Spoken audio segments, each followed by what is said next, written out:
Hello everyone, मैं ज्योति पारिक और आपका हमारे महाविद्यालय श्रीमती मोहरी देवी तापड़िया कन्या महाविद्यालय के इस यूट्यूब चैनल पर एक बार फिर से स्वागत है। लास्ट वीडियो में हम बीए फर्स्ट ईयर के भौतिक भूगोल के अंतर्गत हम भू संतुलन सिद्धांत के बारे में पढ़ रहे थे, जिसमें हमने एरी और प्राट के भू संतुलन सिद्धांत के बारे में हमने पढ़ लिया था। और आज की वीडियो में हम एक नया टॉपिक लेके आए हैं जिसका नाम है डेविस का अपर्दन चक्र। तो देखिए, इस वीडियो को शुरू करने से पहले हम सबसे पहले अपर्दन के बारे में पढ़ते हैं कि अपर्दन क्या है। तो देखिए, कोई भी चट्टान है, ठीक है, ये मान लीजिए कोई चट्टान है, ठीक है। अब ये चट्टान, इस चट्टान के ऊपर वायुमंडलीय ताप और दाब के कारण से यह जो चट्टान है उसका विखंडन होता है और इसके छोटे छोटे टुकड़े टूटकर बिखर जाते हैं, ठीक है। इस चट्टान का विखंडन हो गया और छोटे छोटे टुकड़े टूटकर वहीं पे बिखर गए, तो उन टुकड़ों का उसी जगह टूटकर बिखर जाना तो होगा अपक्षय। चट्टानों के टुकड़ों को एक जगह टूटकर बिखर जाने को हम कहेंगे अपक्षय। और अपर्दन के कारकों जैसे वायु, जल और हिमानी, इनके द्वारा जब ये टुकड़े हैं चट्टानों के एक स्थान से दूसरे स्थान पर बहकर चले जाते हैं, या फिर हिमानी के द्वारा चले जाते हैं, या फिर जल के द्वारा बहकर चले जाते हैं, या फिर वायु के द्वारा उड़कर एक स्थान से दूसरे स्थान पर चले जाते हैं, तो उसे हम कहेंगे अपर्दन। अपर्दन तो अपक्षय और अपर्दन में ये अंतर है कि चट्टानों का एक जगह टूटकर बिखर जाना होता है अपक्षय, और टूटे हुए टुकड़ों का वायु द्वारा दूसरे स्थान पर उड़कर या फिर जल और हिमानी के द्वारा एक स्थान से दूसरे स्थान पर बहकर चले जाने को हम कहेंगे अपर्दन। तो आज की वीडियो में हम डेविस के अपर्दन चक्र के बारे में ही पढ़ने जा रहे हैं, ठीक है।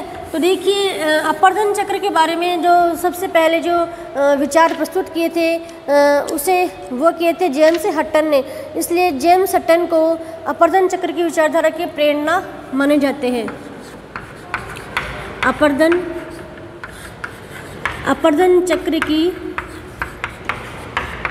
विचारधारा के जो प्रेरणा है, विचारधारा के प्रेरणा माने जाते हैं जेम्स हटन को, ठीक है। अपर्दन चक्र की जो विचारधारा है उस विचारधारा की प्रेरणा माना जाता है जेम्स हटन को। लेकिन इस अपर्दन चक्र की विचारधारा को सुव्यवस्थित रूप से प्रस्तुत किया था डेविस ने, इसलिए डेविस ने इसका सुव्यवस्थित रूप प्रस्तुत किया था, सुव्यवस्थित रूप से, ठीक है। तो अब अगर आपके एग्जाम में पूछा जाए कि अपर्दन चक्र के प्रेरणा किसे माने जाते हैं, तो आपको करना है जेम्स हटन। और जो सबसे पहले अपर्दन चक्र की विचारधारा को सुव्यवस्थित रूप से किसने प्रकाशित किया था, तो किसने किया था? डेविस ने, ठीक है। तो हम डेविस के अनुसार देखते हैं। डेविस ने बताया था कि पृथ्वी के ऊपर कोई भी जो चट्टान है या फिर कोई भी स्थलाकृति है, वो सबसे पहले जो पृथ्वी के धरातल के नीचे जो धरातल के आंतरिक रूप में जब अंतर्जात बल लगता है, अंतर्जात बल लगता है, तो अंतर्जात बल के द्वारा, ये बल अपने पहले पढ़े हैं, अंतर्जात बल के द्वारा तनाव, संपीड़न, ये सभी बल लगते हैं। तो तनाव और संपीड़न के द्वारा पृथ्वी के धरातल के ऊपर स्थलाकृतियों का निर्माण होता है, ठीक है। डेविस ने बताया था कि पृथ्वी के आंतरिक रूप में जब बल लगता है, अंतर्जात बल लगता है, तो तनाव और संपीड़न के द्वारा पृथ्वी के धरातल के ऊपर स्थलाकृतियों का निर्माण होता है। तो निर्माण करने का काम किसका हुआ? अंतर्जात बल का, ठीक है। और फिर जब स्थलाकृतियों का निर्माण हो गया, ठीक है, और फिर निर्माण होने के बाद जो अपर्दन के साधन है, अपर्दन के साधन कौन कौन से हैं? अपर्दन के साधन, अपर्दन के साधन हैं जैसे हिमानी, जल और वायु। इन अपर्दन के साधनों के द्वारा उस जो निर्माण की गई जो स्थलाकृति है, उस स्थलाकृति का कटाव कर दिया जाता है, और अंत में यह जो स्थलाकृति है एक समतल मैदान के रूप में विकसित हो जाती है। मतलब ये किसी भी संरचना का निर्माण करने का काम किसका हुआ? अंतर्जात बल का। और उस संरचना को समाप्त करने का काम किसका हुआ? बहिर्जात बल का। बहिर्जात बल हमने फोर्सेस का जो वीडियो पढ़ा था उसमें हमने अंतर्जात और बहिर्जात बलों के बारे में पढ़ा था। तो हमने अंतर्जात बलों में हमने जो तनाव और संपीड़न बल लगता है, उन तनाव और संपीड़न बल के द्वारा पृथ्वी के धरातल पर किसी भी संरचना की रचना की जाती है और बहिर्जात बल के द्वारा उस संरचना का विनाश कर दिया जाता है, उस संरचना को एक समतल मैदान के रूप में परिवर्तित कर दिया जाता है। तो ये बताया था डेविस ने, और डेविस ने इस व्यवस्था को एक चक्र के रूप में प्रकाशित किया था। मतलब कि अंतर्जात बल के द्वारा एक संरचना का निर्माण हुआ, फिर अपवर्तन चक्र के द्वारा इसका कटाव होता गया और अंत में एक समतल मैदान के रूप में परिवर्तित किया गया। फिर वापस ऐसे ही जब अंतर्जात बल लगेगा और अंतर्जात बल के द्वारा धरातल पर किसी भी रचना का निर्माण होगा और बहिर्जात बल के द्वारा उसका समतल मैदान में परिवर्तित कर दिया जाएगा। इस प्रकार से ये एक चक्र चलता रहता है। ठीक है, तो फिर जो डेविस महोदय थे, तो डेविस ने अपवर्तन चक्र के विकास के लिए 3 अवस्थाएं बताई थी। कौन कौन सी अवस्थाएं थी? 3 अवस्थाएं उन्होंने बताई। मतलब किसी भी रचना, किसी भी संरचना का जो निर्माण है, उसका विकास, उसका अंत है, ये 3 क्रम में चलता है। संरचना, दूसरी है प्रक्रम और अवस्था। संरचना, प्रक्रम और अवस्था, इनके बारे में उन्होंने बताया है कि किसी भी जो स्थलाकृति है, उससे स्थलाकृति का जो निर्माण है वो संरचना, प्रक्रम और अवस्था का परिणाम है। ठीक है, तो संरचना का मतलब है कि पृथ्वी के धरातल के ऊपर किसी भी भूवैज्ञानिक काल में किसी भी चट्टानों का निर्माण होना। मतलब संरचना का मतलब है निर्माण। किसी भी भूवैज्ञानिक काल में जो शैलों का, फिर चट्टानों का निर्माण होना और इन शैलों और चट्टानों के ऊपर किसी भी स्थलाकृति का निर्माण।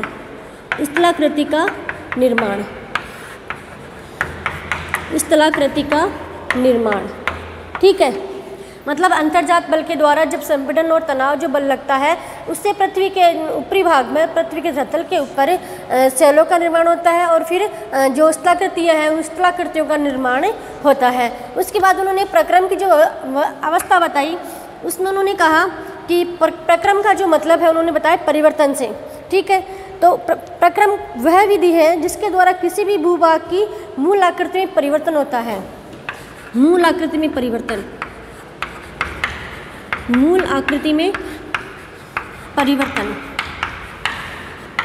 तो प्रक्रम एक ऐसी अवस्था है, ऐसा एक माध्यम है जिसके द्वारा किसी भी भूभाग की मूल आकृति में परिवर्तन हो जाता है। प्रक्रम से आप परिवर्तन से याद रख सकते हो, प्रक्रम से परिवर्तन। मतलब प्रक्रम का मतलब है परिवर्तन, किसमें? किसी भी भूभाग की मूल आकृति में परिवर्तन। जैसे जो नदी घाटियाँ होती हैं, नदी घाटियाँ, ठीक है, तो नदी घाटियों के द्वारा क्या बनाए जाते हैं? बाढ़ के मैदान, ठीक है। और हिमानी के द्वारा बनाए जाते हैं यू आकार की घाटी, और भी विभिन्न प्रकार की आकृतियों का निर्माण हिमानी के द्वारा किया जाता है। मतलब एक ऐसा माध्यम जैसे हिमानी माध्यम बन गया और हिमानी के द्वारा उसकी वो जो भूआकृति थी उसमें परिवर्तित कर दिया गया, किसमें? यू आकार की घाटी में। इस प्रकार से हम कह सकते हैं कि प्रक्रम का मतलब है कि किसी भी स्थलाकृति, किसी भी भूदृश्य के मूल आकृति में परिवर्तन को ही हम कहते हैं प्रक्रम, ठीक है। उसके बाद उन्होंने बताया है अवस्था। तो उन्होंने अवस्था का मतलब बताया है कि स्थलखंड के विकास की विभिन्न अवस्थाएं, स्थलखंड के विकास की विभिन्न अवस्थाएं।